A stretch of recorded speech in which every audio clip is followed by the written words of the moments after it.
আজকে ইহুদি খ্রিস্টানের বাচ্চারা আমাদের মুসলমানের সন্তানকে বাবা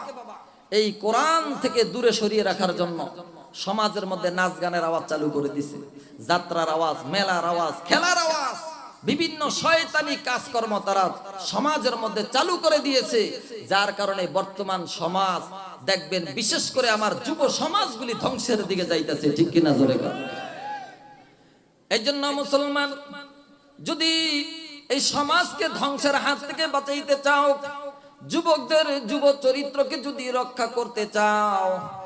সন্তানকে যদি মদখোর, গাঁজাখোর, চোর, বদমাশ, গুন্ডা হওয়ার হাত থেকে বাঁচাইতে চাও, বেশি বেশি করে কোরআনের সাথে সম্পর্ক রাখতে হবে, কোরআনের আলেমদের সাথে সম্পর্ক রাখতে হবে, কোরআনের মাদ্রাসার সাথে সম্পর্ক রাখতে হবে।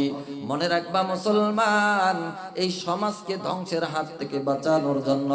যুবকের যুব চরিত্রকে রক্ষা করার জন্য আল্লাহর কোরআনের মজলিস ছাড়া বিকল্প অন্য কোনো রাস্তা নাই, ঠিক কিনা জোরে গো।